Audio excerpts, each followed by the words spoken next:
Ian and Butch, so good to be with you here today as we talk social equality. And Ian, I want to start with you. The last 8 or 9 months has been not normal for anybody with COVID and with the social issues that everybody's been talking about. And the leadership of this university is coming to the forefront to talk about some of those issues. We'll start with you. And what are some of those right now that this staff is talking about? And then we'll get into some other things as far as the hashtagging campaigns that we've got coming up. Yeah, Alan, we've had some great conversations with coaches and student athletes, other leaders on campus over the summer and into the early fall. And it's really just exciting to see people come together in a spirit of love, equality, and unity. Those are the 3 themes that I've continued to hear, and wanting to do something to really promote social equality on this campus. So I'm just grateful for the spirit that everyone's had, and I think we've got a really exciting campaign and initiative that we're getting ready to launch. Speaking of that campaign, hashtag Created Equally.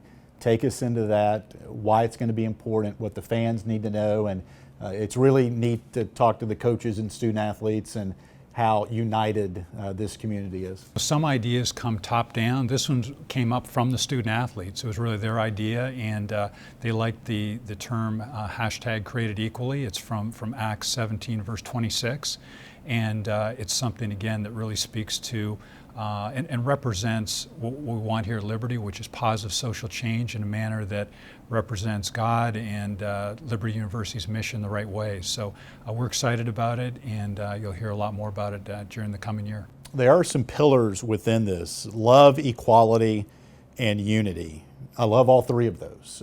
What do those mean to this campaign, and why were those 3 selected to be kind of the pillars of it? Yeah, no, all 3 of them, again, you can reference the Bible, and they're biblical. They're what we are as a university, and again, these were ideas that really everyone could gravitate to.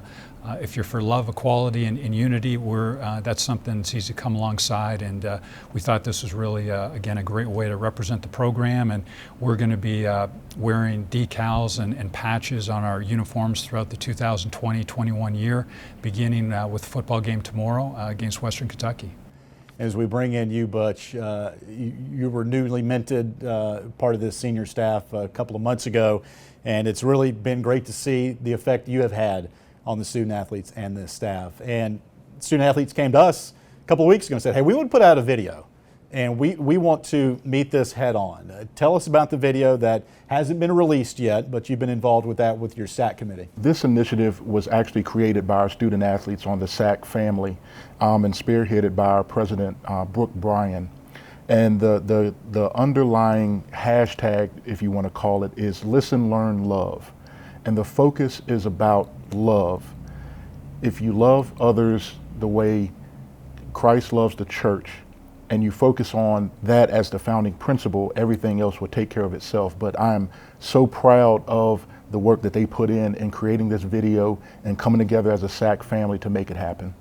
We've also talked a lot about different initiatives that your SAC group is undergoing right now when it comes to an international group. Learning more about voting and mental health. What else can you expand on those? Sure. Well, right now, a lot of the focus has been on social equality. And equality is not focused on one ethnicity.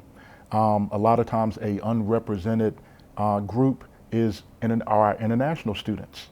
And through that, we want to make sure that we are providing equal opportunities for everybody's voice to be heard, not just what has most recently been the focus in our social equality environment.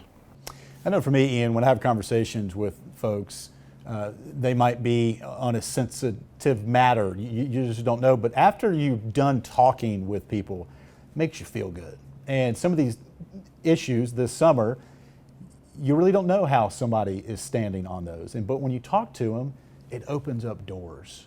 Do you feel that way as well? And what impact and effect have you seen on that with our coaches and student athletes? Yeah, it's a great point, Alan. And we've really encouraged our coaches to have some difficult conversations. And We've been very blessed. We have some great resources here at Liberty with the Office of Equity and Inclusion. Turner Gill and Kelvin Edwards are heading that area up for us right now, and they've been very active with us as well. So it's great to have that type of resource. But we've encouraged each of our teams to, again, kind of embrace these difficult conversations, and I'm really proud of the effort they put forth. Well, Ian and Butch, I know the leadership both of you bring into this department has been tremendous, and looking forward to these initiatives coming out here in the near future. Thanks, Alan. Thanks, Alan.